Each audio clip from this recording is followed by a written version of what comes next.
Hello guys, welcome to zentangle art day 8. അപ്പോൾ ഇന്ന് ഞാൻ ഈ വരയ്ക്കാൻ തുടങ്ങുന്നത് കാണുമ്പോൾ നിങ്ങൾ വിചാരിക്കുക എൻ്റെ തലയ്ക്ക് വല്ല പ്രാന്തായൊന്ന്. പക്ഷേ അങ്ങനെയൊന്നും അല്ല ഗൈസ്. അപ്പോൾ ഇന്ന് നമ്മൾ വരയ്ക്കാൻ പോകുന്നതെന്ന് പറയുന്നത് കംപ്ലീറ്റ്ലി ഇത് വരയ്ക്കുന്ന ആളുടെ എന്താ പറയുക ചോയ്സാണ്. അയാൾക്ക് വേണ്ടി ഇൻഡിപെൻഡൻ്റായി വിട്ടിരിക്കുകയാണ് ഈ ഡിസൈൻ എന്ന് പറയുന്നത്. അതായത് പേജിൽ നമുക്ക് തോന്നിയ പോലെ കുറാന്ന് വരയ്ക്കുക.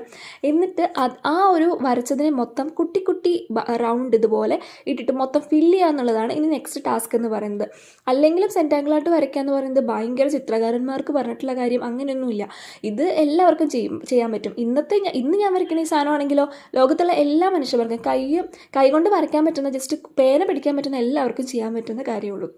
ഇനി നമ്മൾ ഇതുപോലെ നമ്മൾ വരച്ചതിനകത്ത് എവിടെയൊക്കെയാണ് ക്ലോസ്ഡ് ആയിട്ടുള്ള ഏരിയാസ് വന്നിട്ടുള്ളത് അവിടെയൊക്കെ ഇതുപോലെ കുട്ടി കുട്ടി ഇങ്ങനെ എതള് പോലെ എന്നൊക്കെ വേണമെങ്കിൽ പറയാം, അങ്ങനെ വരയ്ക്കാം. നല്ല ഭംഗിയിൽ വേണമെങ്കിൽ എതള് പോലെ ആക്കി വരയ്ക്കാം.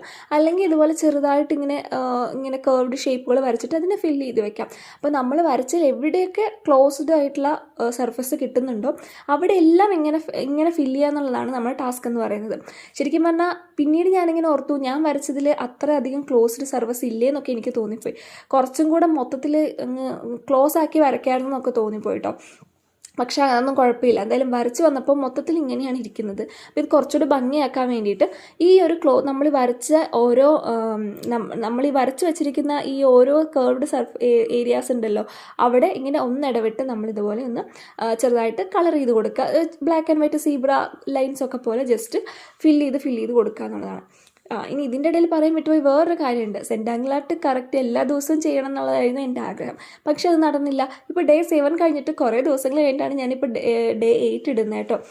പക്ഷെ എന്നാലും സാരമില്ല, നമുക്ക് ചെയ്യാൻ സമയം കിട്ടുമ്പോഴൊക്കെ എപ്പോൾ സമയം കിട്ടിയാലും അപ്പോൾ പോയിരുന്ന് ചെയ്യാൻ പറ്റുന്ന ഒരു പരിപാടിയാണ് ഇതെന്ന് പറയുന്നത്. ഇന്ന് ഞാൻ ഈ ചെയ്തിരിക്കുന്ന സാധനം എന്ന് വെച്ചിട്ടുണ്ടെങ്കിൽ ഏതൊരു കൊച്ചു കുട്ടിക്ക് പോലും ചെയ്യാൻ പറ്റുന്ന പരിപാടിയാണ്.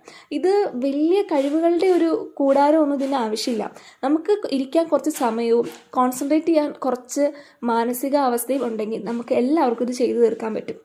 അപ്പോൾ ഈ ഒരു കളറിംഗ് ആണ് ഇതിനകത്ത് എനിക്ക് തോന്നുന്നു കുറച്ചധികം ഇതിനകത്ത് കുറച്ചെങ്കിലും സമയം മുന്നോട്ട് എനിക്ക് നഷ്ടപ്പെടുത്തിയിട്ടുണ്ടെങ്കിൽ അത് ഈ കളറിംഗ് സെക്ഷനാട്ടോ.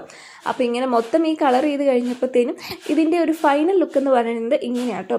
ഇപ്പോൾ ഇത് കാണാൻ എനിക്ക് അത്യാവശ്യം ഭംഗിയൊക്കെ തോന്നുന്നുണ്ട്, ഒരു രസമുണ്ടല്ലേ. ഈ ആർട്ടിൻ്റെ പ്രത്യേകത എന്ന് വെച്ചാൽ ഇത് ഞാൻ വരച്ചതാണ്, ഇത് നിങ്ങൾക്ക് കോപ്പി ചെയ്യാൻ പറ്റത്തില്ല. ഓക്കെ, അപ്പോൾ ഇത്രയേ ഉള്ളൂ. ശരി, ബൈ.